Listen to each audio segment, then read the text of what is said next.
ಸ್ವಲ್ಪ ಟೈಮ್ ಕೊಡಿ, ನಮಗೆ ಆರೋಗ್ಯ ಸರಿ ಇಲ್ಲ ಅಂತ ಹೇಳಿದ್ರು. ಸೊ ಇವತ್ತು ಅವರು ರೆಡಿ ಆಗಿದ್ದಾರೆ.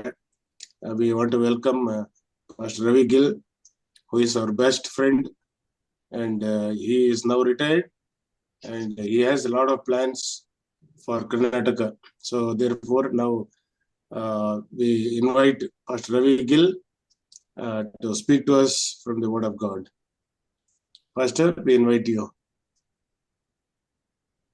He is a man of God, and we really have so much passion for Pastor Ravi Gill. He is our best friend. Thank you, Pastor. Well, all right. Brothers, Pastor Solomon, thank you for inviting me on this devotion. And Welcome. it's a beautiful time which we can all rise up early and go for strength and courage to the Lord. And the brothers and sisters who have already joined the Zoom meeting. And this has been a regular practice in your area. And Yes, I'm Pastor. very happy for the initiative which has been taken by Pastor Solomon and other friends. And I pray that God will empower us, God will give us the health and strength. The time is short that we need to prepare ourselves and help others to be ready for Jesus to come. It's Pastor Do M. this Raju, mo- Pastor. It is Pastor M. Raju who is leading this. Okay. Yeah. Okay. Thank you, Pastor M. Raju. And I pray that your ministry will be more profitable and more people will take the advantage of this platform, and we can all grow and have a great fellowship with one another, and above all, the Almighty God. Thank you, sir. So this morning, just for a small devotion, we would like to remind you of a very important message which is needs to be taken into consideration in our spiritual life, and we need to find time to take a deep introspection. Hey, somebody is going to translate this, please, for me. Yes. Yes, Pastor. Translating. I am going to translate for you. Okay, fine then, please. Yeah. When you're ready, you please tell me. Yes. When you begin, I'm going to translate. All right. So, my brother and sister, this is a great opportunity this morning that we can have a small devotion as usual. ನನ್ನ ಪ್ರೀತಿಯ ಸಹೋದರ ಸಹೋದರಿಯರೇ, ಈ ಮುಂಜಾನೆ ನಾವು ದೇವರನ್ನ ಧ್ಯಾನಿಸುವ ಇದಕ್ಕೆ ಹೋಗ್ತಾ ಇದ್ದೇವೆ ಎಂದಿನಂತೆ. We are living in the end time, and we have a message as Seventh Adventist Church to proclaim to the world. ನಾವು ಸೆವೆಂತ್ ಡೇ ಅಡ್ವೆಂಟಿಸ್ಟ್ ಆಗಿ ಇಡೀ ಲೋಕಕ್ಕೆ ಒಂದು ಸಂದೇಶವನ್ನ ಕೊಡುವಂತಹ ಜವಾಬ್ದಾರಿಯನ್ನು ಹೊತ್ತುಕೊಂಡಿದ್ದೇವೆ. And in order to do this, we need to have the same experience what the disciples had many years ago. ಹಿಂದೆ ಯೇಸು ಕ್ರಿಸ್ತನ ಶಿಷ್ಯರು ಯಾವ ರೀತಿ ಒಂದು ಅನುಭವವನ್ನು ಹೊಂದಿಕೊಂಡಿದ್ದರೋ ಅದೇ ಅನುಭವದಿಂದ ನಾವು ಈ ಸೇವೆಯನ್ನು ಮುಂದುವರಿಸಬೇಕಾಗಿದೆ. And when the Lord worked in the hearts of the disciples themselves, there were miracles in the lives of the disciples. ದೇವರು ಶಿಷ್ಯರ ಯಾವ ರೀತಿ ಅಲ್ಲಿ ಅದ್ಭುತ ಕಾರ್ಯಗಳು ನಡೆದವು, ಹಾಗೆ ಈ ನಡೆಯಬೇಕಾಗಿದೆ. The Lord empower these disciples and equip them so that they can be a great instrument in the hands of God to proclaim the message of the end time to the world. ದೇವರ ಒಂದು ಸೇವೆಯನ್ನ, ಒಂದು ಸಂದೇಶವನ್ನ ಇಡೀ ಲೋಕಕ್ಕೆ ಸಾರುವುದಕ್ಕೆ ಯಾವ ರೀತಿ ಶಿಷ್ಯರನ್ನ ಒಂದು ಉಪಕರಣಗಳನ್ನಾಗಿ ಮಾಡಿಕೊಂಡನೋ ಹಾಗೆಯೇ ಈಗಲೂ ಸಹ ಮಾಡಿಕೊಳ್ಳುವಂತಹ ಅಗತ್ಯವಿದೆ. We need to have the Holy Spirit to prick our heart so that we can go on our knees, confess and repent for the sins we have committed. And we need to repent and confess, acknowledge our flaws before the Lord. ನಮಗೆ ಬೇಕಾದಂತಹ ಬಲವನ್ನ ಹೊಂದಿಕೊಳ್ಳುವುದಕ್ಕಾಗಿ ನಾವು ನಮ್ಮ ಪಾಪಗಳನ್ನ ನಾವು ಒಪ್ಪಿಕೊಂಡು ಅದಕ್ಕೋಸ್ಕರ ಪಶ್ಚಾತ್ತಾಪ ಪಟ್ಟು ದೇವರನಿಂದ ನಾವು ಕ್ಷಮೆಯನ್ನ ಪಡ್ಕೊಳ್ಳಬೇಕಾಗಿದೆ. So this morning, I would like to draw your attention to few one or two incidents which are found in the Bible, and they are for us to get great lessons in our spiritual life. ಈ ದಿನ ಮುಂಜಾನೆ ನಾವು ಒಂದೆರಡು ಪ್ರಕರಣಗಳನ್ನ, ಸತ್ಯವೇದದಲ್ಲಿರುವಂತಹ 2 ಪ್ರಕರಣಗಳನ್ನ ನಾವು ಕುರಿತು ಮಾತಾಡಿ ಅದರಿಂದ ಪಾಠಗಳನ್ನ ಕಲಿತುಕೊಳ್ಳೋಣ. And I want you to please open your Bible to Psalms 51 verse 10. ಕೀರ್ತನೆಗಳು 51ನೇ ಅಧ್ಯಾಯಕ್ಕೆ 51:10 ಒಂದು ವಚನಕ್ಕೆ ನೀವು ನಿಮ್ಮ ಸತ್ಯವೇದಗಳನ್ನ ತೆರೆಯಿರಿ. I will appreciate if somebody can read in Hindi, or sorry, in Telugu or in English also. ಕೆಲವರು ಇದನ್ನ ನೀವು ಯಾರಾದ್ರೂ ತೆರೆದು ಇದನ್ನ ಓದ್ಬೇಕು ಅಂತ ನಾನು ನಿಮ್ಗೆ ಕೇಳ್ಕೊಳ್ತೇನೆ. ನಾನೇ ತೆರೆದಿದ್ದೇನೆ, ಇದು ನೋಡಿ. ದೇವರೇ, ನನ್ನಲ್ಲಿ ಶುದ್ಧ ಹೃದಯವನ್ನು ನಿರ್ಮಿಸು, ನನಗೆ ಸ್ಥಿರಚಿತ್ತವನ್ನು ಅನುಗ್ರಹಿಸಿ ನನ್ನನ್ನು ನೂತನಪಡಿಸು ಎಂಬುದೇ. This is the great desire of David. He wants to have a clean heart. He wants to have, he's pleading with the Lord, Lord, I would like to be cleaned and I need to be washed from my filth. ದಾವೀದನು ದೇವರ ಹತ್ತಿರ ಬಂದು ಅಂಗಲಾಚಿ ಕೇಳಿಕೊಳ್ಳುತ್ತಿದ್ದಾನೆ, ಸ್ವಾಮಿ, ನನಗೆ ಶುದ್ಧ ಹೃದಯವನ್ನ ನಿರ್ಮಿಸು ಎಂಬುದಾಗಿ ಆತನು ಬೇಡುತ್ತಿದ್ದಾನೆ. Maybe let me lay a small foundation to this text so that we can get the background. ಇದಕ್ಕೆ ಒಂದು ಸಣ್ಣ ಒಂದು ಬುನಾದಿಯನ್ನ ಹಾಕೋಣ, ಇದರ ಹಿನ್ನೆಲೆಯನ್ನ ತಿಳಿದುಕೊಳ್ಳಬಹುದಕ್ಕೆ. This was the lowest time of life, lowest point of David's life. ದಾವೀದನ ಜೀವನದ ಅತ್ಯಂತ ಒಂದು ಕೆಳಮಟ್ಟದ ಜೀವನವಾಗಿರುತ್ತದೆ ಈ ಒಂದು ಸಂದರ್ಭದಲ್ಲಿ. He had committed a double crime, not one crime. ಆತನು 2 ಪಾಪಗಳನ್ನ ಮಾಡಿರುತ್ತಾನೆ, ಒಂದಲ್ಲ 2 ಪಾಪಗಳನ್ನ ಅವನು ಮಾಡಿರುತ್ತಾನೆ. It was time when David became involved in double sin of adultery and murder while he was a king. ಆತನು ರಾಜನಾಗಿ ಒಂದಲ್ಲ 2 ಪಾಪಗಳನ್ನ ಮಾಡಿದಂತ ಸಂದರ್ಭ ಇದಾಗಿರುತ್ತದೆ. ವ್ಯಭಿಚಾರ ಮತ್ತು ಕೊಲೆ ಎರಡನ್ನೂ ಮಾಡಿರುತ್ತಾನೆ.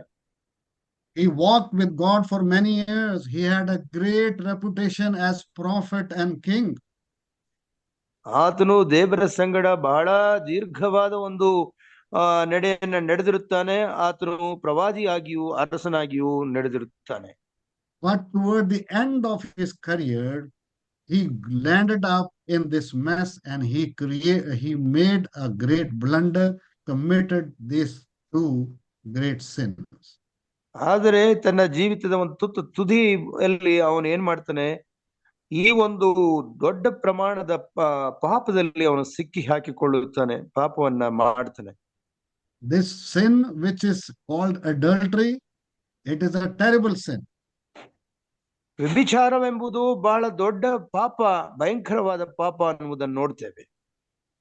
And it is interesting to note that David himself is portraying and he's trying to show us what he has done by himself. Nobody else is telling him.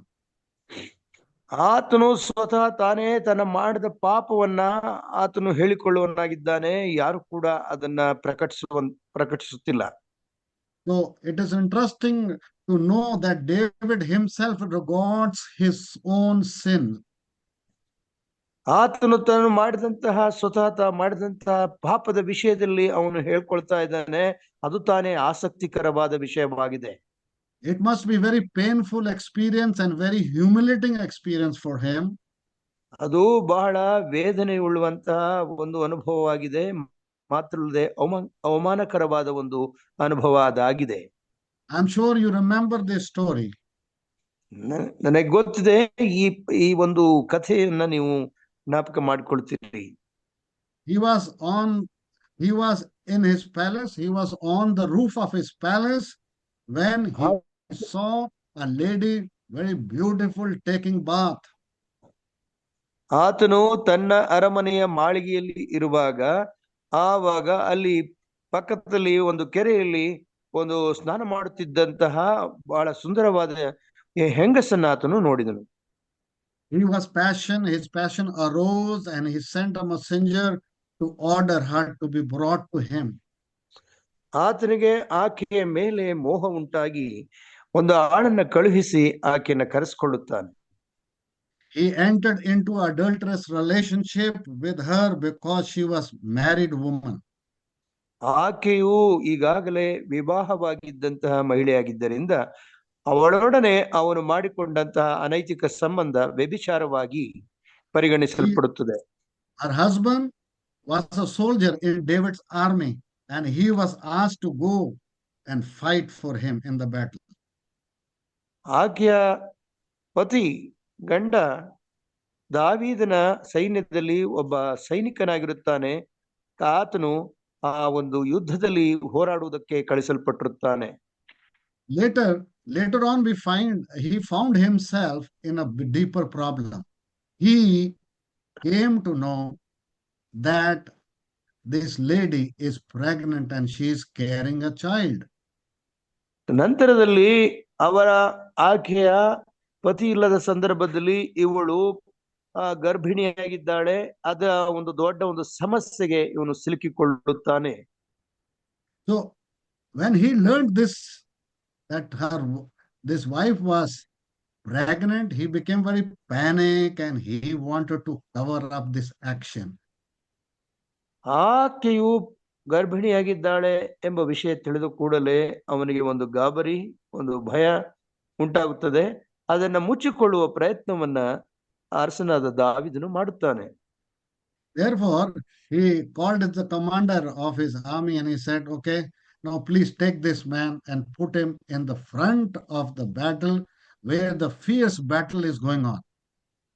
ಹಾಗಾಗಿ ಆತನನ್ನು ಕೊಲೆ ಮಾಡುವ ಸಂಚನ್ನ ಮಾಡುವುದಕ್ಕೆ ಆತನ ಸೇನಾಧಿಪತಿಯನ್ನ ಕರೆದು ಈತನ ಘೋರ ಯುದ್ಧ ನಡೆಯುವಂತಹ ಸ್ಥಳದಲ್ಲಿ ಇಟ್ಟು ಈತನು ಕೊಲೆ ಆಗುವಂತೆ ಮರಣವಾಗುವಂತೆ ಮಾಡಬೇಕು ಎಂಬುದಾಗಿ ಅವನು ಯೋಜನೆ ಮಾಡಿಕೊಳ್ಳುತ್ತಾನೆ.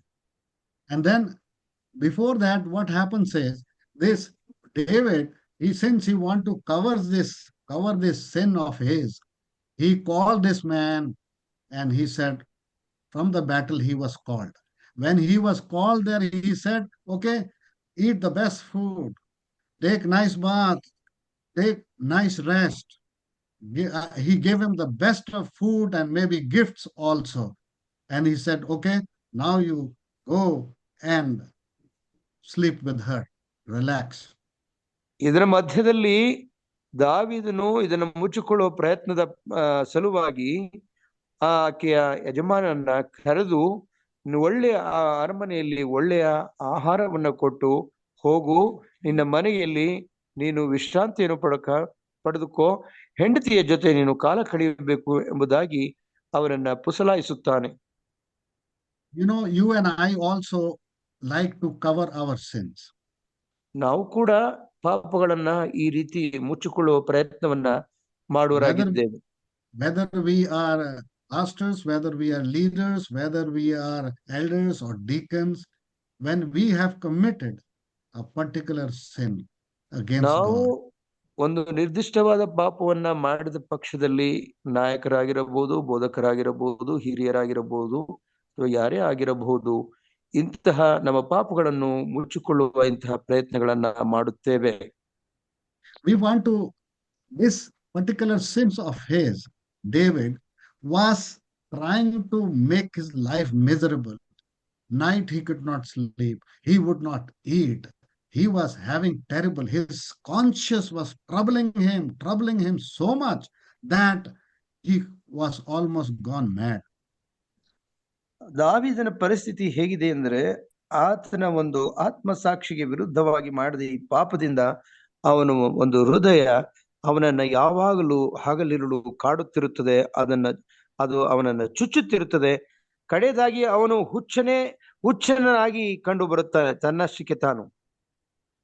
And how he felt after committing these two sins, probably if you turn to Psalms 32 verse 3, that little back when you go there, he is expressing himself, his condition. He is crying to the Lord and he is pleading with the Lord.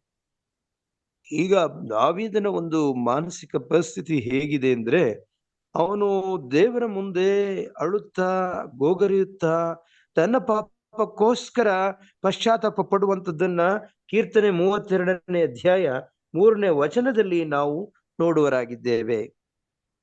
And God is watching from above this man's condition, and he is concerned about this man. ದೇವರು ಆ ದಾವೀದನ ಒಂದು ಪರಿಸ್ಥಿತಿಯನ್ನ, ಮಾನಸಿಕ ಸ್ಥಿತಿಯನ್ನ ಮೇಲಿಂದ ನೋಡುವವನಾಗಿದ್ದಾನೆ. ಆತನ ವಿಷಯದಲ್ಲಿ ಅವನು ತುಂಬಾ ಕಾಳಜಿ, ಲಕ್ಷ್ಯವನ್ನ ವಹಿಸುವಂತವನಾಗಿದ್ದಾನೆ. The conscience of David is so pricked and he is feeling so guilty. Day and night he could not sleep. He cried to the Lord. ದಾವೀದನ ಒಂದು ಆತ್ಮ ಸಾಕ್ಷಿಗೆ ವಿರುದ್ಧವಾಗಿ ನಡ್ಕೊಂಡದ್ರಿಂದ ಅವನು ಹಗಲಿರುಳು ಆ ಒಂದು ಮನೋಭಾವ, ತಪ್ಪಿತಸ್ಥ ಮನೋಭಾವದಿಂದ ಅವನು ಬೆಳಗು ಸಂಜೆ ನರಳುತ್ತಾ ಇರ್ತಾನೆ. God loved David so much. Out of his love and concern, he sent prophet Nathaniel to him. ದೇವರು ದಾವೀದನ ಒಂದು ಪ್ರಾರ್ಥನೆಯನ್ನ ಆಲಿಸಿ ತನ್ನ ಪ್ರವಾದಿಯಾದ ನಾತಾನನನ್ನ ಆತನ ಬಳಿಗೆ ಕಳಿಸುವುದನ್ನು ನಾವು ನೋಡ್ತೇವೆ. I'm sorry, it is Nathan, not Samuel. Sorry. ನಾತಾನನು, ಪ್ರವಾದಿಯಾದ ನಾತಾನನ ಆತನು ಕಳುಹಿಸುತ್ತಾನೆ. So God sent prophet Nathan to David, and he was confronted. As he was confronted, he acknowledged this terrible sin he had committed. ಇಲ್ಲಿ ಪ್ರವಾದಿಯಾದ ನಾತಾನನನ್ನು ಅರಸನಾದ ದಾವೀದನ ಬಳಿಗೆ ದೇವರು ಕಳುಹಿಸುತ್ತಾನೆ. ನಾತಾನನು ಆತನನ್ನು ವಿರೋಧಿಸಿ ಆತನ ಪಾಪವನ್ನ ಕ್ಷಮಿಸಿಕೊಳ್ಳುವ ಹಾಗೆ, ಅಂದ್ರೆ ಅರಿಕೆ ಮಾಡಿಕೊಳ್ಳುವ ಹಾಗೆ ಮಾಡುತ್ತಾನೆ. He fell on his face before God, and out of that experience of confession, this particular beautiful Psalm 51 comes forth. ದಾವೀದನು ತಾನು ದೇವರ ಮುಂದೆ ಬಿದ್ದು ಪಾಪಕ್ಕೋಸ್ಕರ ಆತನು ಪಶ್ಚಾತ್ತಾಪ ಪಟ್ಟು ಅರಿಕೆ ಮಾಡಿಕೊಳ್ಳುವಂತಹ ಒಂದು ವಿಷಯವೇ 51ನೇ ಆ ಕೀರ್ತನೆ ವಿಷಯವಾಗಿದೆ. There are several things I want to notice as we focus especially on verse 10. ಇಲ್ಲಿ ಅನೇಕ ವಚನಗಳ ಮಧ್ಯೆ 10ನೇ ವಚನದ ನಾವು ಗಮನಿಸುವಾಗ ಇದರಲ್ಲಿ ಅನೇಕ ವಿಷಯಗಳು ಗೊತ್ತಾಗುತ್ತೆ. Number 1, there is a need in our life for cleansing. ನಮಗೆ ಶುದ್ಧೀಕರಣೆ ಬೇಕಾಗಿದೆ ಎಂಬುದನ್ನ ನಾವು ತಿಳ್ಕೊಳ್ಳುವುದೇ ಮೊದಲನೇ ವಿಷಯ. You can just imagine your son or your daughter or anybody who has been playing whole day in the garden. ಈಗ ನೀವು ಒಂದು ದೃಶ್ಯವನ್ನ ಕಲ್ಪಿಸಿಕೊಳ್ಳಿ. ನಿಮ್ಮ ಮಗಳಾಗ್ಲಿ ಮಗನಾಗ್ಲಿ ಈ ತೋಟದಲ್ಲಿ ದಿನಪೂರ್ತಿ ಆಟ ಆಡ್ತಾ ಇದೆ ಅಂತ ಅಂದ್ಕೊಳ್ಳಿ. And you can imagine after playing in the garden in the dirty water, when the children comes home, how the parents feel. ಈಗ ಎಲ್ಲ ಆಟ ಆಡ್ಕೊಂಡು ಕೈ ಮೈಯೆಲ್ಲ ಮಣ್ಣು ಮಾಡ್ಕೊಂಡು ಕೊಳೆಯಾಗಿ ಅವ್ರ ಮನೆಗೆ ಬಂದಾಗ ನೀವು ಹೇಗೆ ಅದನ್ನ ತಗೊಳ್ತೀರಾ? ಯಾವ ರೀತಿ ನಿಮಗೆ ಅನಿಸುತ್ತೆ ನೋಡಿ.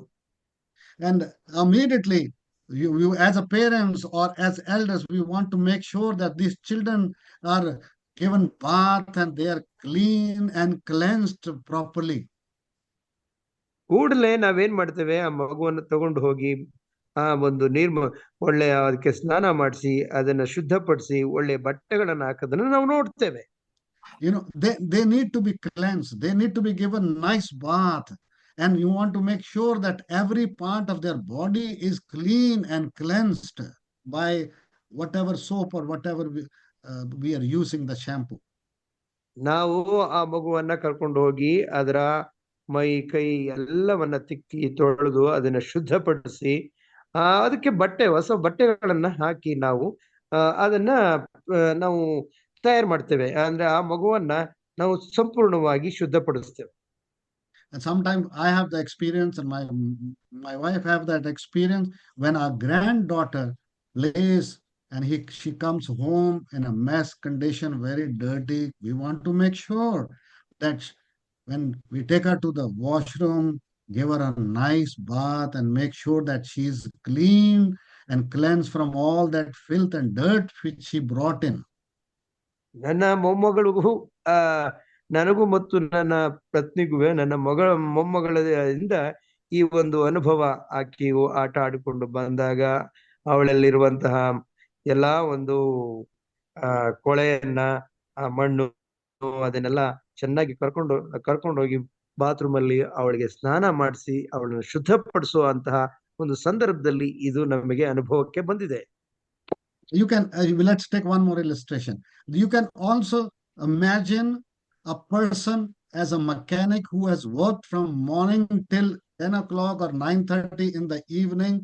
He comes home with mess.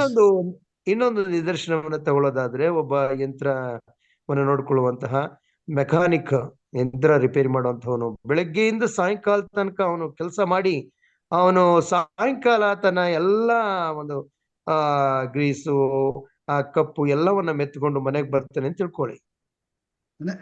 Mechanic has worked with his hand. His clothes are dirty. His clothes are dirty. You can see the paint. You can see the oil on his face and hands and clothes, and he comes in filth to home. Mechanic ಆಗಿ ಒಬ್ಬ ವ್ಯಕ್ತಿ ಕೆಲಸ ಮಾಡುವಾಗ ಅವನ ಕೈ, ಅವನ ಬಟ್ಟೆಗಳು ಎಲ್ಲವೂ ಎಣ್ಣೆ ಆಗುತ್ತೆ, ಮತ್ತೆ ಬಣ್ಣ ಆಗುತ್ತೆ, ಎಲ್ಲಾ ತರದ ಕೊಳೆ ಅವನ ಮೈಗೆಲ್ಲ ಆಗುತ್ತೆ ನಾವು ನೋಡ್ತೇವೆ. My friends, these clothes, whatever we have, they are dirty, what we are putting on. And our lives, and these especially our clothes, when they are filthy, they are dirty, we can use the best of the detergent which is available. ಇಂತಹ ಸಂದರ್ಭದಲ್ಲಿ ನಮ್ಮ ಬಟ್ಟೆಗಳಿಗೆ ಅತಿಯಾದ ಒಂದು ಜಿಡ್ಡು ಕೊಳೆ ಹಿಡ್ಕೊಂಡಾಗ ನಾವು ಅದನ್ನ ತೊಳಿಲಿಕ್ಕೆ ಒಂದು ಒಳ್ಳೆಯ ಸಾಬೂನನ್ನ ನಾವು ಬಳಸಿ ಅದನ್ನ ಚೆನ್ನಾಗಿ ಉಜ್ಜಿ ತೊಳಿತೇವೆ. You have these days Ariel, Surf Excel, Tide, which we use to clean and cleanse our clothes. ಬೇರೆ ಬೇರೆಯ ಉತ್ತಮವಾದ ಒಂದು ಕಂಪನಿಗಳಿಂದ ಬರುವಂತಹ ಸಾಬೂನು ಪುಡಿಯನ್ನ, ಏರಿಯಲ್ ಇರ್ಬೋದು, ಟೈಡ್ ಇರ್ಬೋದು, ಎಕ್ಸೆಲ್, ಸರ್ಫ್ ಎಕ್ಸೆಲ್ ಇರ್ಬೋದು, ಇಂಥವುಗಳನ್ನ ಬಳಸಿ ನಾವು ಇದನ್ನ ಶುದ್ಧ ಮಾಡ್ಲಿಕ್ಕೆ, ಒಗಿಲಿಕ್ಕೆ ನಾವು ಪ್ರಯತ್ನ ಮಾಡ್ತೀವಿ. The stains from your clothes may be cleaned by this Tide, Surf or Excel, but the stain of your sin cannot be cleaned by these detergents. ನೋಡಿ, ಬಟ್ಟೆಗಳಲ್ಲಿರುವಂತಹ ಕಲೆಗಳು, ಕೊಳೆಯನ್ನ ನಾವು ತೆಗಿಲಿಕ್ಕೆ ಈ ಡಿಟರ್ಜೆಂಟ್ ಪೌಡರ್ಗಳನ್ನ, ಸಾಬೂನುಗಳನ್ನ ಬಳಸಿ ಅದನ್ನ ತೆಗಿತೇವೆ. ಆದರೆ ನಮ್ಮ ಪಾಪದ ಕಲೆಗಳನ್ನ ತೊಳೆಯುವುದಕ್ಕೆ ಯಾವುದೇ ಒಂದು ಡಿಟರ್ಜೆಂಟ್, ಸಾಬೂನು ಇಲ್ಲ. Therefore, the only proper and safest, and for sure there are two detergents which we must use to clean and cleanse ourselves. ನಮ್ಮನ್ನ ನಾವು ಶುದ್ಧಪಡಿಸಿಕೊಳ್ಳುವುದಕ್ಕಾಗಿ ಎರಡು ತರದ ಒಂದು ಸಾಬೂನುಗಳನ್ನ, ಆ ಕೊಳೆಯನ್ನ ತೆಗೆಯುವಂತಹ ಪುಡಿಗಳನ್ನ ನಾವು ಬಳಸಬೇಕಾಗುತ್ತದೆ. ಅದನ್ನು ಯಾವುದು ಅಂತ ನೋಡೋಣ. The blood of Jesus, number one. ಮೊದಲನೇದಾಗಿ ಯೇಸು ಕ್ರಿಸ್ತನ ಪರಿಶುದ್ಧವಾದ ರಕ್ತ. The second one is the word of God. ಎರಡನೇದಾಗಿ ದೇವರ ವಾಕ್ಯ. In John 17:17, we read in the prayer, Jesus is saying, sanctify them with thy word. ಯೇಸು ಕ್ರಿಸ್ತನು ಯೋಹಾನ್ ಬರೆದ ಸುವಾರ್ತೆ 17:17ರಲ್ಲಿ ಇವರನ್ನ ನೀನು ಸ್ವಾಮಿ ಪ್ರತಿಷ್ಠೆಪಡಿಸು, ನಿನ್ನ ಸತ್ಯದಲ್ಲಿ ಸೇರಿಸಿ ಪ್ರತಿಷ್ಠೆಪಡಿಸು ಎಂಬುದಾಗಿ ಕೇಳಿಕೊಳ್ಳುತ್ತಾನೆ. We have to hold the word of God. We have to read the word of God. We have to practice the word of God. ನಾವು ದೇವರ ವಾಕ್ಯವನ್ನ ಹಿಡಿದುಕೊಂಡು ದೇವರ ವಾಕ್ಯವನ್ನ ಓದಿ ದೇವರ ವಾಕ್ಯಾನುಸಾರವಾಗಿ ನಡ್ಕೊಳ್ಳುವುದನ್ನ ಕಲಿಯಬೇಕಾಗಿದೆ. So there is a need for cleansing. There is a need for each and every one of us for that cleansing which is required. We all have sinned and gone astray from God like sheep. ನಾವು ಪಾಪ ಮಾಡಿ ಮಾರ್ಗವನ್ನ ತಪ್ಪಿ ಒಂದು ಕುರಿಯಂತೆ ಇರುವುದರಿಂದ ಪ್ರತಿಯೊಬ್ಬರಿಗೂ ಪಾಪದಿಂದ ಒಂದು ಶುದ್ಧೀಕರಣೆ ಆಗಬೇಕಾಗಿದೆ. ಆ ಶುದ್ಧೀಕರಣಗೋಸ್ಕರ ನಾವು ಯಾವಾಗಲೂ ಮೊದಲನೇ ಆದ್ಯತೆಯನ್ನ ಕೊಡಬೇಕಾಗಿದೆ.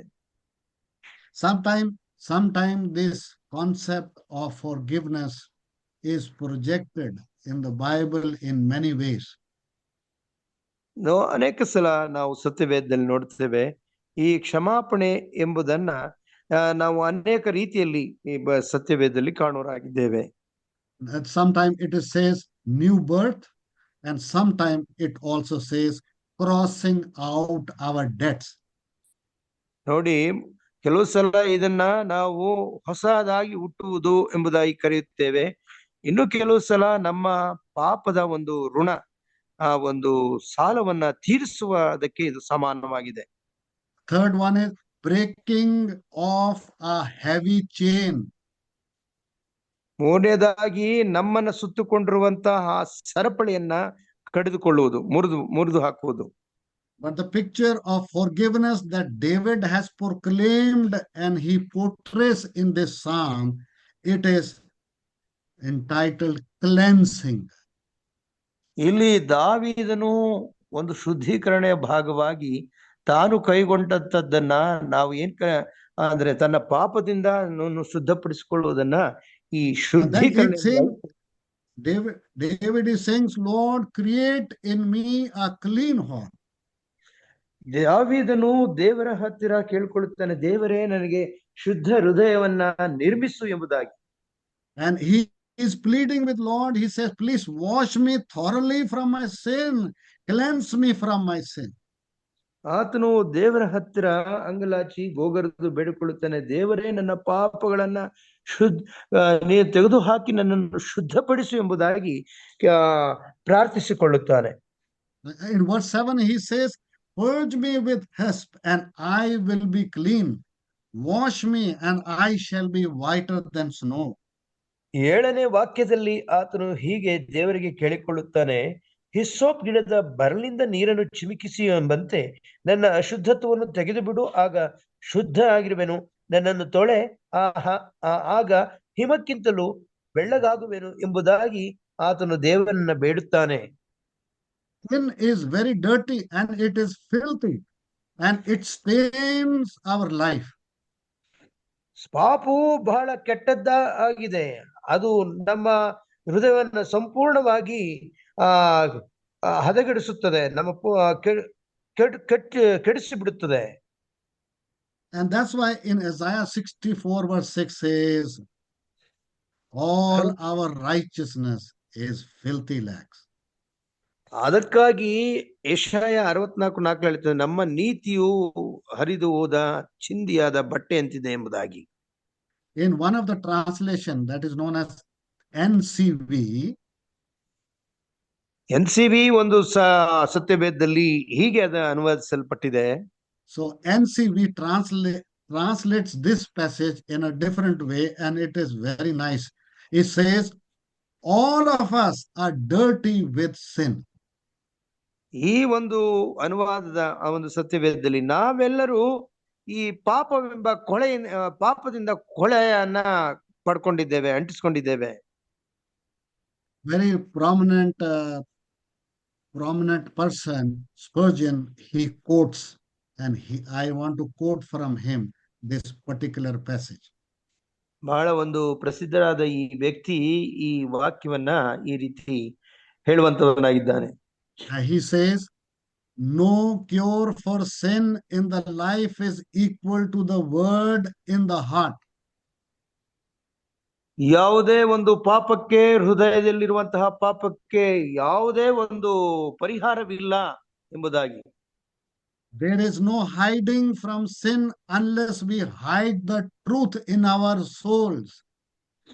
ನಾವು ನಮ್ಮ ಹೃದಯದಲ್ಲಿ ಸತ್ಯವನ್ನ ಮರೆಮಾಚದ ಹೊರತು ಪಾಪವನ್ನು ಮರೆಮಾಚಿಕೊಳ್ಳಲು ಸಾಧ್ಯವಿಲ್ಲ.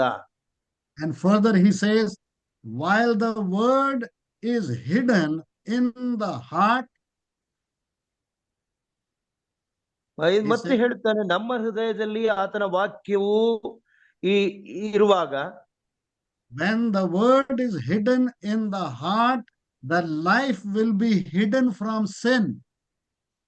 ನಮ್ಮ ದೇವರ ವಾಕ್ಯಗಳು ನಮ್ಮ ಹೃದಯದಲ್ಲಿ ಬಚ್ಚಿಟ್ಟ ಪಕ್ಷದಲ್ಲಿ ನಾವು ನಮ್ಮ ಪಾಪಗಳನ್ನ ಬಚ್ಚಿಡಬಹುದಾಗಿದೆ. In the quote from Sister White, and then also from 3 Bible commentary, page 1147, para 1, it says in connection with this. Shrimati ವೈಟಮ್ಮನವರು ಬರೆದಂತಹ ಮತ್ತು ನಮ್ಮ ಸತ್ಯವೇದದಲ್ಲಿರುವಂತಹ ಕಮೆಂಟ್ರಿಯ ಪ್ರಕಾರ ಈ ಒಂದು ಇದನ್ನ ಹೀಗೆ ವಿವರಿಸಲಾಗಿದೆ. The admonish is given to us, do not listen to the suggestion of the army, to the enemy. And the enemy will always tell you, you are no good, you are in filth, you cannot be forgiven, God is very cruel. ಇಲ್ಲಿ ನಮ್ಮ ವೈರಿಯಾದ ಸೈತಾನು ಯಾವಾಗಲೂ ನಮ್ಮನ್ನ ಚುಚ್ಚಿ ಹೇಳ್ತಾನೆ, ನಿಮ್ಮ ಪಾಪಗಳು ಕ್ಷಮಿಸಲ್ಪಟ್ಟಿಲ್ಲ, ದೇವರು ಬಹಳ ಕ್ರೂರಿಯಾದಂತಹವನು, ನಿಮ್ಮ ಪಾಪಗಳನ್ನ ಆತನು ಸಹಿಸಿಕೊಳ್ಳುವುದಿಲ್ಲ ಎಂಬಂತೆ ಹೇಳುವುದಕ್ಕೆ ನಾವು ಯಾವಾಗಲೂ ಅವಕಾಶ ಕೊಡಬಾರದು ಎಂಬುದಾಗಿ ವೈಟ್ ಅವರು ಹೇಳ್ತಾರೆ. When Satan points your filthy garments, ಸೈತಾನು ನಿಮ್ಮ ಈ ಒಂದು ಅಶುದ್ಧವಾದ ಬಟ್ಟೆಯನ್ನ ಕುರಿತು ಹೇಳುವನಾಗಿದ್ದಾನೆ. repeat the beautiful promise of Jesus which is made in John 6:37. ಇದಕ್ಕೋಸ್ಕರ ಯೇಸು ಕ್ರಿಸ್ತನು ಮಾಡಿರುವಂತಹ ವಾಗ್ದಾನ, ಯೋಹಾನ 6, ಸರ್ ಟೆಕ್ಸ್ಟ್ ಪ್ಲೀಸ್. John 6:37. ಯೋಹಾನ 6:37 ವಾಕ್ಯವನ್ನ ನಾವು ಕಾಣ್ತೇವೆ. The promise, beautiful promise of Jesus says, he that cometh to me, I will in no way cast him out. ತಂದೆಯು ನನಗೆ ಕೊಡುವಂತವರೆಲ್ಲರೂ ನನ್ನ ಬಳಿಗೆ ಬರುವರು ಮತ್ತು ನಾನು ನನ್ನ ಬಳಿಗೆ ಬರುವನನ್ನು ನಾನು ತಳ್ಳಿ ಬಿಡುವುದೇ ಇಲ್ಲ ಎಂಬುದಾಗಿ ಸ್ವಾಮಿ ಹೇಳುವಂತಹ ವಾಗ್ದಾನವನ್ನ ನಾವು ನೋಡುತ್ತೇವೆ. Rebuke the devil, tell the devil, the blood of Jesus is able to cleanse me. ನಮಗೆ ಆ ಒಂದು ಪಿಶಾಚನು ಬಂದಾಗ ಸೈತಾನ್ ವಿರೋಧವಾಗಿ ನಾವು ಹೇಳಬೇಕು, ಯೇಸು ಕ್ರಿಸ್ತನ ರಕ್ತವು ನನ್ನನ್ನು ಶುದ್ಧಪಡಿಸಿದೆ ಎಂಬುದಾಗಿ. Make this your prayer and tell the Lord, purge me with his, clean me, wash me, and I shall be whiter than snow. ನನ್ನನ್ನು ಚೆನ್ನಾಗಿ ಉಜ್ಜಿ ತೊಳೆ, ಆವಾಗ ಹಿಮಕ್ಕಿಂತಲೂ ಬೆಳ್ಳಗಾಗುತ್ತೇನೆ ಎಂಬುದಾಗಿ ದೇವರಲ್ಲಿ ನಾವು ಕೇಳಿಕೊಳ್ಳಬೇಕಾಗಿದೆ. Do not cherish this sin in our heart. ನಮ್ಮ ಹೃದಯದಲ್ಲಿ ಈ ಒಂದು ಪಾಪವನ್ನ ಇಟ್ಟುಕೊಂಡು ನಾವು ಜೀವಿಸಬಾರದು. Repent and confess. ನಾವು ಪಶ್ಚಾತ್ತಾಪ ಪಟ್ಟು ಪಾಪಗಳನ್ನ ಅರಿಕೆ ಮಾಡಿಕೊಳ್ಳಬೇಕು. We need to cleanse. There are people who died in their sin. You know the story of Ananias? ಅನನೀಯನ ಒಂದು ಕಥೆಯನ್ನ ನಾವು ತಿಳಿದಿದ್ದೇವೆ. ಅನೇಕ ಜನರು ಪಾಪದಲ್ಲೇ ಸತ್ತು ಹೋಗುವವರಾಗಿದ್ದಾರೆ. But when we remain in sin, our minds become cloudy and we are subject to death. But the blood of Jesus is able to clean us. The blood of Jesus is able to wash us from all our filth, and he accepts us as men and woman of his own heart like David.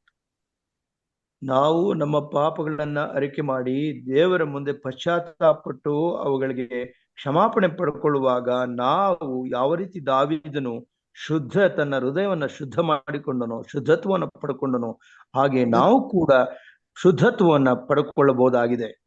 Number one, we saw there is a need for cleansing of our sins and our life by the word of God, by the blood of Jesus. ದೇವರ ವಾಕ್ಯದಿಂದ ಮತ್ತು ಕ್ರಿಸ್ತನ ರಕ್ತದಿಂದ ನಮ್ಮ ಜೀವಿತದಲ್ಲಿ ಆಗಿರುವಂತಹ ಪಾಪದ ಕಲೆಗಳನ್ನ ನಾವು ತೊಳೆದುಕೊಳ್ಳಬಹುದಾಗಿದೆ. There is a need, and this cleansing will begin in our heart. That is second point. ಈ ಒಂದು ಶುದ್ಧೀಕರಣ ಎಂಬುದು ನಮ್ಮ ಹೃದಯದಲ್ಲಿ ಆಗುವಂತದ್ದಾಗಿದೆ. ಇದು ತಾನೇ ಎರಡನೆಯ ವಿಷಯ. Our outward appearance is not that pleasing to God. God is interested in your heart, inside. ದೇವರು ಬಹಿರಂಗವಾಗಿ ಕಾಣುವಂತಹ ಅದನ್ನ ಮೇಲೆ ಆತನು ಗಮನಿಸುವುದಿಲ್ಲ, ಆಸಕ್ತಿ ವಹಿಸುವುದಿಲ್ಲ.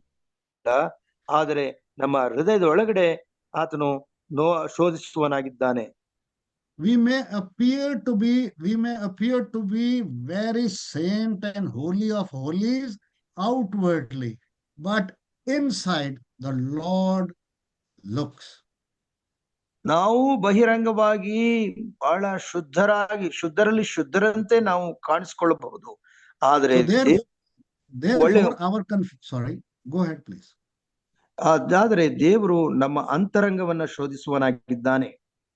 Therefore, the confession we make, the acknowledgement we make, the repentance which we go through, it has to be genuine from our heart.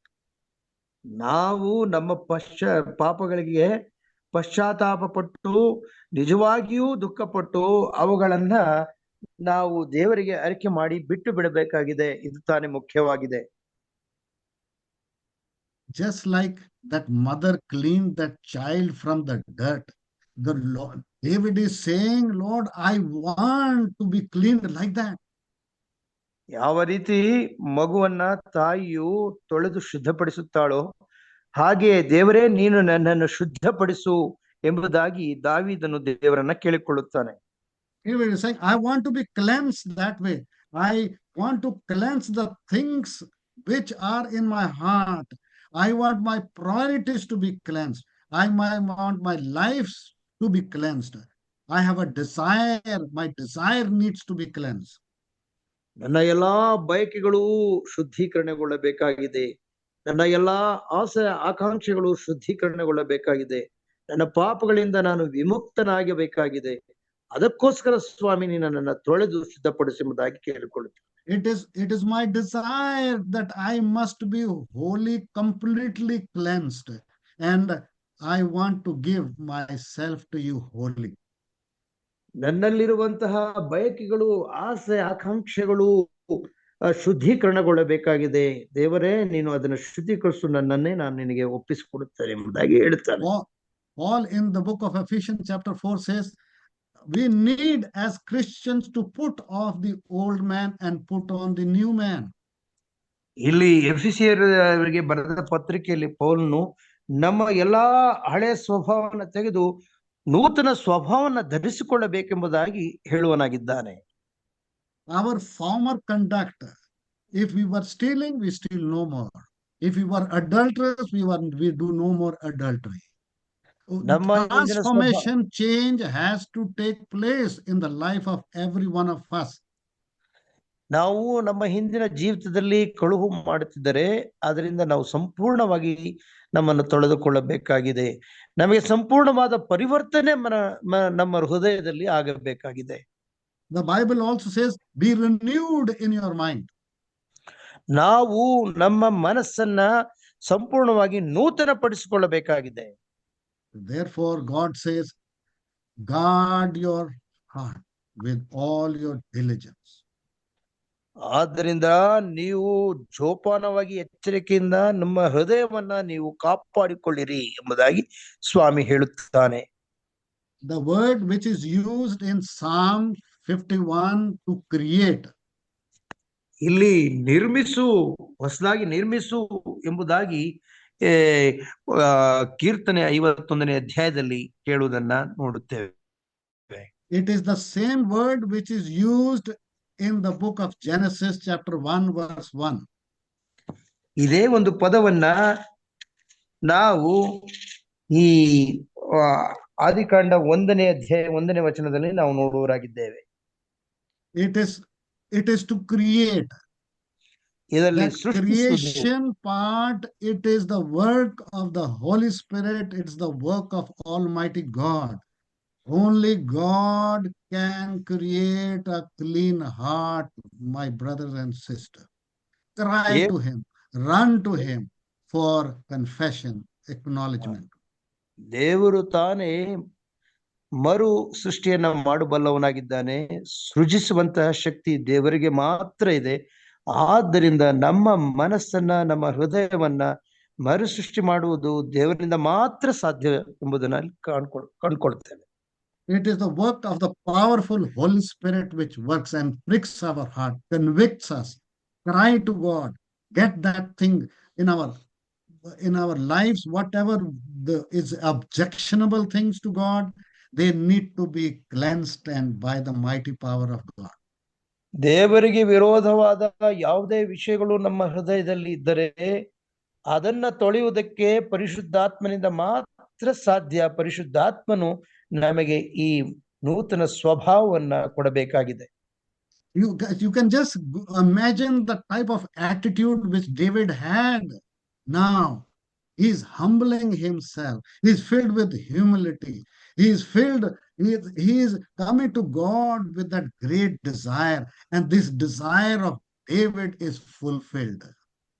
ನೋಡಿ, ಈ ಒಂದು ಕ್ಷಮಾಪಣೆಗೋಸ್ಕರ ಆ ದಾವೀದನು ತನ್ನನ್ನ ತಾನು ತಗ್ಗಿಸಿಕೊಂಡು ದೇವರಲ್ಲಿ ಸಂಪೂರ್ಣವಾಗಿ ಶರಣಾಗಿ ಆತನು ದೇವರ ಮುಂದೆ ಬಂದು ಆ ಶುದ್ಧೀಕರಣನ ಹೊಂದಿದಾಗ ಅವನು ಖಂಡಿತವಾಗಿ ತನ್ನನ್ನು ತಾನು ದೀನನಾಗಿ ದೇವರ ಮುಂದೆ ತಗ್ಗಿಸಿಕೊಂಡದ್ದನ್ನು ನಾವು ಕಾಣ್ತೇವೆ. There was contrition in his life. There is contrition in his life.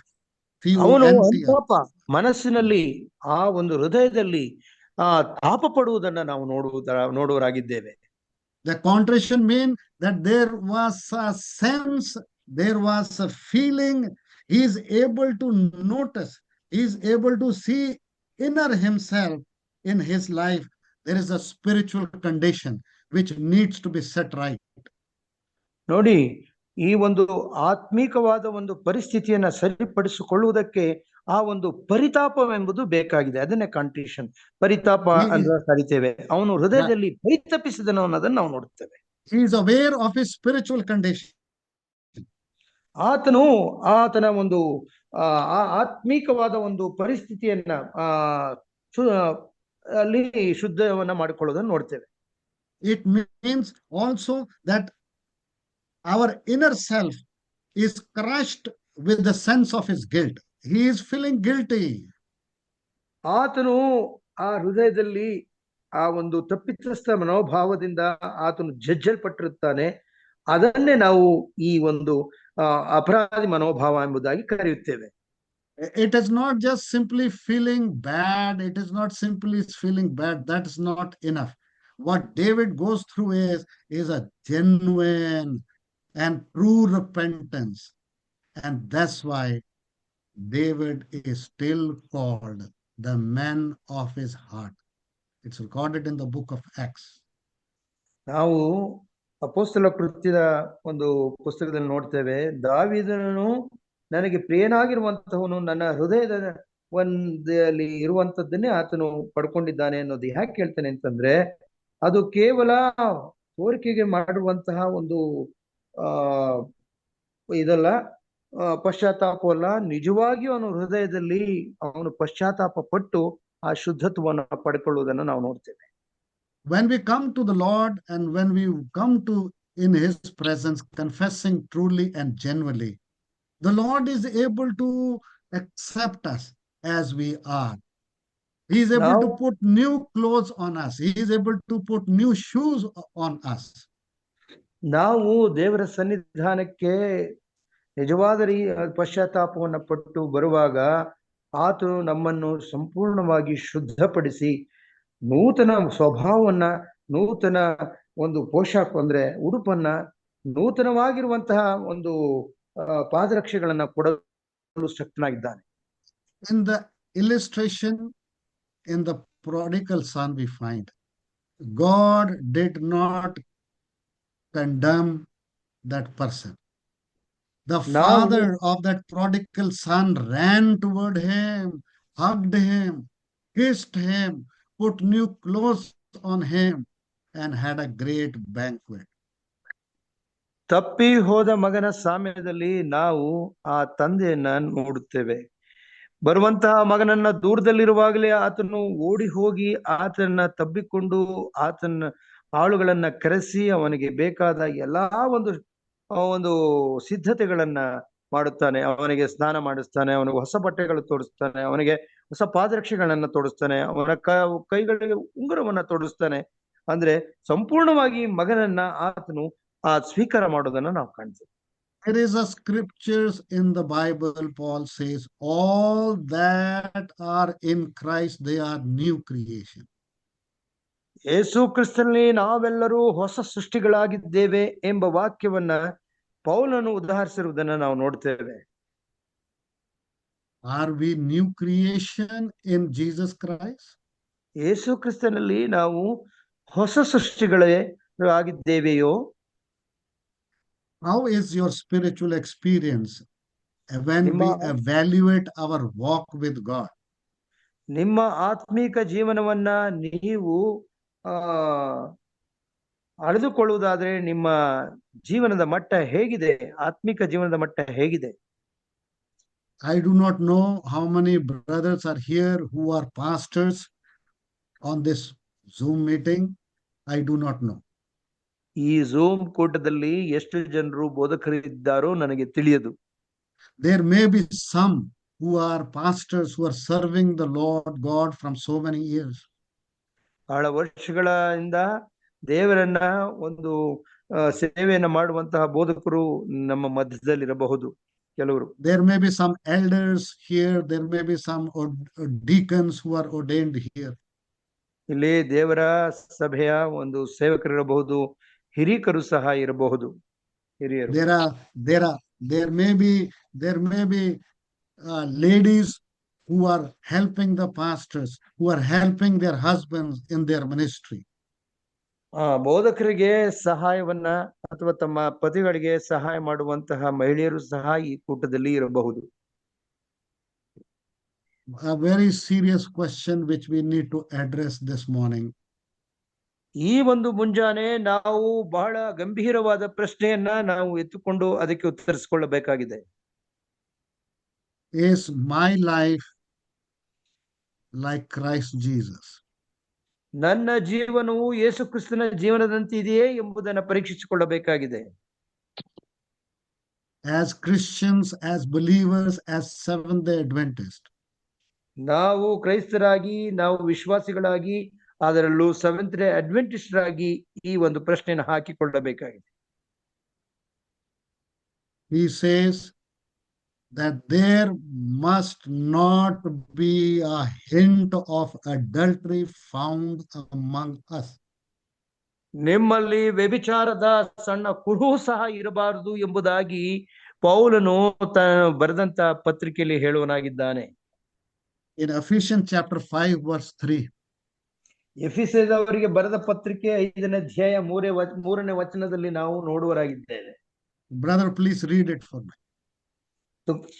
ಯಾರಾದ್ರೂ ಇದನ್ನ ಓದಬೇಕು ಅಂತ ನಾನು ಕೇಳಿದ್ದೆ. 5:3 ಎಫೆಸದ 5:3. ಜಾರತ್ವ, ಯಾವ ವಿಧವಾದ ಬಂಡುತನ, ದ್ರವ್ಯಾಶೆ ಇವುಗಳ ಸುದ್ದಿಯಾದರೂ ನಿಮ್ಮಲ್ಲಿ ಇರಬಾರದು. ಇವುಗಳಿಗೆ ದೂರವಾಗಿರುವುದೇ ದೇವ ಜನರಿಗೆ ಯೋಗ್ಯವಾದದ್ದು. God does not tolerate this sin.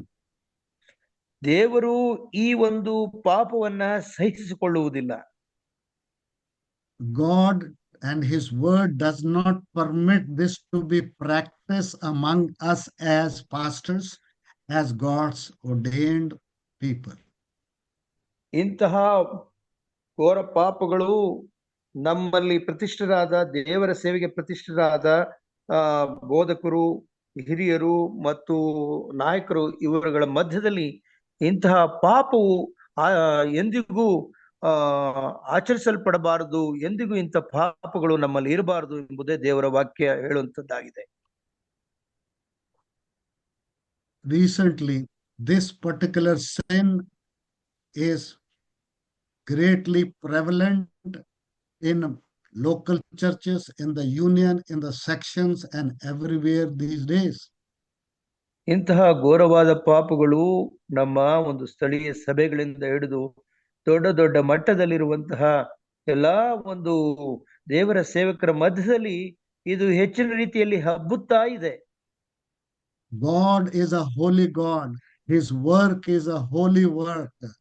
How can unholy people perform this work for him and advance his mission? ದೇವರು ಪರಿಶುದ್ಧನಾದ ದೇವರು. ಆತನ ನಡತೆಯಲ್ಲಿ, ಆತನ ಸ್ವಭಾವದಲ್ಲಿ ಪರಿಶುದ್ಧರಾಗಿರಬೇಕೆಂಬುದು ಆತನ ಚಿತ್ತವಾಗಿದೆ. ನಮ್ಮಲ್ಲಿ ಇರುವಂತಹ ಎಲ್ಲರೂ ಪರಿಶುದ್ಧರಾಗಿರಬೇಕು, ಆ ಶುದ್ಧತ್ವವನ್ನು ಹೊಂದಿಕೊಳ್ಳಬೇಕೆಂಬುದು ದೇವರ ಚಿತ್ತವಾಗಿದೆ. Let us take a deep introspection in our life. Is my life pleasing to God? ನಾವು ನಮ್ಮ ಹೃದಯವನ್ನ ಆಳವಾದ ರೀತಿಯಲ್ಲಿ ಶೋಧಿಸಿಕೊಳ್ಳೋಣ. ನಮ್ಮ ಜೀವಿತವು ದೇವರಿಗೆ ಒಪ್ಪಿಗೆಯಾಗಿ ಇರುವಂತೆ ಇದೆಯೇ ಎಂಬುದಾಗಿ ಪ್ರಶ್ನಿಸಿಕೊಳ್ಳಬೇಕಾಗಿದೆ. Is my life acceptable to God? Is my all on the altar of sacrifice? ದೇವರ ಮುಂದೆ ಆ ಯಜ್ಞ ವೇದಿಯಲ್ಲಿ ನಾವು ನಮ್ಮನ್ನ ಇರಿಸಿಕೊಂಡು ನಮ್ಮ ಜೀವಿತವು ಖಂಡಿತವಾಗಿಯೂ ದೇವರಿಗೆ ಒಪ್ಪಿಗೆ ಹೋಗುವಂತದ್ದೇ, ಸ್ವೀಕಾರಾರ್ಹವಾಗಿದೆಯೇ ಎಂಬುದನ್ನು ಪರೀಕ್ಷಿಸಿಕೊಳ್ಳಬೇಕಾಗಿದೆ. There are things of the world which have become priority in my life. ಲೋಕದಲ್ಲಿರುವಂತಹ ಒಂದು ವಿಷಯಗಳಿಗೆ ನಾವು ಹೆಚ್ಚಿನ ಆದ್ಯತೆ ಕೊಡುತ್ತಾ ಇದ್ದೇವೆಯೇ? If you and I also have the same sin which David have in our life, let us confess, let us repent, let us not sleep, let us no more be part of this sin, because God doesn't tolerate. ನಾವು ನಮ್ಮ ಜೀವಿತದಲ್ಲಿ ದಾವೀದನು ಮಾಡಿದಂತಹ ಪಾಪಗಳನ್ನ ಮಾಡಿಕೊಂಡು ಜೀವಿಸ್ತಾ ಇದ್ದೇವೆ. ಖಂಡಿತವಾಗಿ ನಾವು ಇದಕ್ಕೋಸ್ಕರ ಪಶ್ಚಾತ್ತಾಪ ಪಟ್ಟು ಇದನ್ನ ನಾವು ಸಂಪೂರ್ಣವಾಗಿ ತೊರೆದು ಜೀವಿಸಬೇಕಾಗಿದೆ. ಯಾಕಂದ್ರೆ ದೇವರು ಈ ಪಾಪವನ್ನ ಎಂದಿಗೂ ಸಹಿಸುವವನಲ್ಲ. Brother and sister, are we waiting for the second coming of Jesus Christ? ಸಹೋದರ ಸಹೋದರಿಯರೇ, ನಾವೆಲ್ಲರೂ ಯೇಸು ಕ್ರಿಸ್ತನ ಎರಡನೆಯ ಬರೋಣಕ್ಕೆ ಕಾದುಕೊಂಡಿದ್ದೇವೆಯೋ? Are we preparing others and preparing our lives to be in heaven? ನಾವು ನಮ್ಮ ಜೀವಿತವನ್ನ ಸಿದ್ಧಪಡಿಸಿಕೊಂಡು ಅನೇಕರನ್ನು ಪರಲೋಕದ ಕಡೆಗೆ ಸಿದ್ಧಪಡಿಸಿಕೊಳ್ಳುತ್ತೇವೆಯೋ? The word of God clearly says, no one who practices this sin will enter into God's kingdom. ದೇವರ ವಾಕ್ಯವು ಬಹಳ ನಿಶ್ಚಳವಾಗಿ ನಮಗೆ ತಿಳಿಸ್ತಾ ಇದೆ, ಈ ಒಂದು ಪಾಪವನ್ನ ಮಾಡುತ್ತಿರುವಂತಹ ಯಾವ ವ್ಯಕ್ತಿಯೂ ಕೂಡ ಪರಲೋಕವನ್ನ ಪ್ರವೇಶಿಸಲಾರನು ಎಂಬುದಾಗಿ ವಾಕ್ಯ ಸ್ಪಷ್ಟವಾಗಿ ಹೇಳಿಕೊಡುತ್ತದೆ. You all are ordained by God for holy purpose. ನೀವೆಲ್ಲರೂ ಈ ಒಂದು ಕಾರಣಕ್ಕೋಸ್ಕರ ದೇವರಿಂದ ಪ್ರತಿಷ್ಠಿಸಲ್ಪಟ್ಟವರಾಗಿದ್ದೀರಿ. You all are set aside for holy purpose. ನೀವೆಲ್ಲರೂ ಒಳ್ಳೆಯ ಕಾರಣಕ್ಕೋಸ್ಕರ, ಶುದ್ಧವಾದ ಕಾರಣಕ್ಕೋಸ್ಕರ ಮೀಸಲಾದ ಜನಾಂಗವಾಗಿದ್ದೀರಿ. Run to God. ದೇವರ ಹತ್ತಿರ ಓಡಿರಿ. Go to God. ದೇವರ ಹತ್ತಿರ ನೆರೆದು ಬನ್ನಿರಿ. Don't allow the sin and the worldly things to take this priority in your life. ನಿಮ್ಮ ಜೀವಿತದಲ್ಲಿ ಇಂತಹ ಒಂದು ಪಾಪಗಳು ಆದ್ಯತೆ ಪಡೆದುಕೊಳ್ಳುವಂತೆ ಮಾಡಬೇಡ್ರಿ, ನೀವು ಆಗಬೇಡ್ರಿ. Get rid of all these things which are worldly, which are not pleasing to God. And when we come to God with genuine heart, ದೇವರಿಗೆ ಇಷ್ಟವಾಗದ ಈ ಎಲ್ಲ ಲೌಕಿಕ ವಿಷಯಗಳನ್ನು ತೆಗೆದು ದೇವರ ಹತ್ತಿರ ನೀವು ಬನ್ನಿರಿ. God is willing to accept you still. It is not too late. ಇದು ಬಹಳ ತಡವಾಗಿಲ್ಲ. ದೇವರು ಈಗಲೂ ಸಹ ನಮ್ಮೆಲ್ಲರನ್ನು ಸ್ವೀಕರಿಸುವಂತವನಾಗಿದ್ದಾನೆ. And tell the Lord, Lord, I can't do it alone. I need your grace and ability to do this. ದೇವರೇ, ನನ್ನ ಕೈಗಳಲ್ಲಿ ಸಾಧ್ಯವಿಲ್ಲ, ನೀನು ನನ್ನಿಂದ ನನಗೆ ಸಹಾಯ ಮಾಡು, ನಿನ್ನ ಶಕ್ತಿಯಿಂದ ನಮ್ಮನ್ನ ಶುದ್ಧಪಡಿಸುವುದಾಗಿ ನಾವು ದೇವರನ್ನ ಬೇಡಿಕೊಳ್ಳಬೇಕು. Fill your mind with the word of God. Fill your life with prayer. Fill your life with that great desire, Lord, I want to be in your presence always. ನಾವು ಯಾವಾಗಲೂ ನಮ್ಮ ಮನಸ್ಸಿನಲ್ಲಿ ದೇವರ ವಾಕ್ಯಗಳನ್ನ ತುಂಬಿಕೊಳ್ಳಬೇಕಾಗಿದೆ. ನಾವು ಯಾವಾಗಲೂ ದೇವರ ವಿಷಯಗಳಿಗೆ ಆದ್ಯತೆಯನ್ನ ಕೊಡಬೇಕಾಗಿದೆ. ಇದರಿಂದ ನಮ್ಮ ಜೀವಿತವನ್ನ ದೇವರ ಸ್ವಭಾವಕ್ಕೆ ಸರಿಯಾದ ರೀತಿಯಲ್ಲಿ ಮಾರ್ಪಡಿಸಿಕೊಳ್ಳಬೇಕಾಗಿದೆ. The Lord is saying, when we come to him, he will not cast us away. ಆವಾಗ ದೇವರು ಹೇಳುವನಾಗಿದ್ದಾನೆ, ನಾನೆಂದಿಗೂ ನಿನ್ನನ್ನ ಬಿಡುವುದಿಲ್ಲ, ತ್ಯಜಿಸುವುದಿಲ್ಲ ಎಂಬುದಾಗಿ. May it be your experience and my experience, whenever we commit particular sin in action or in thought, or when we are drifting away from God,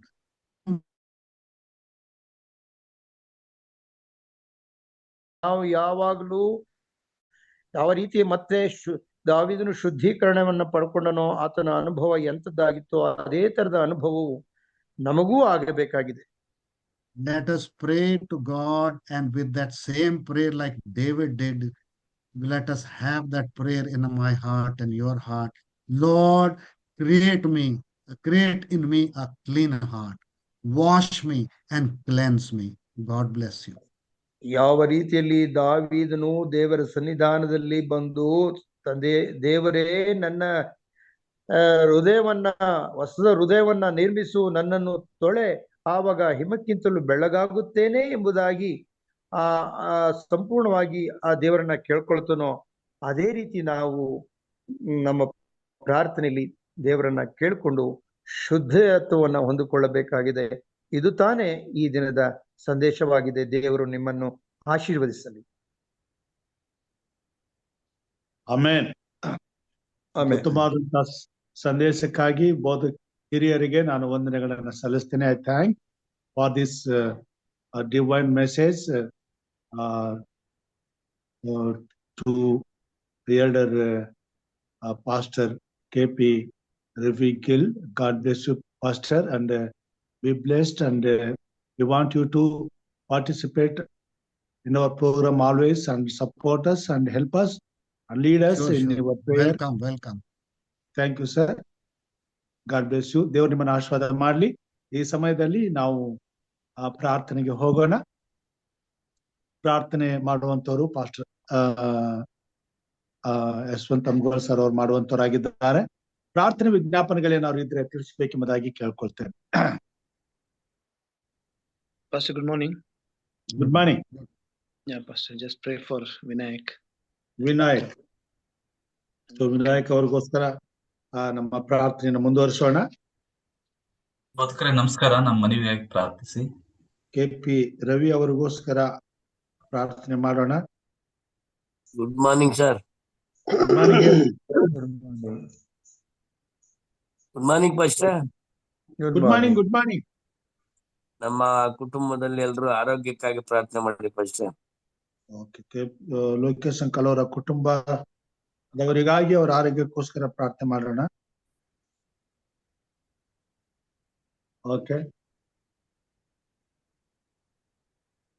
pastor Yashwant sir ಅವರು ಹೇಳಿ, ಪ್ರಾರ್ಥನೆ ಮಾಡಿ. ಪ್ರಾರ್ಥನೆ ಮಾಡೋಣ.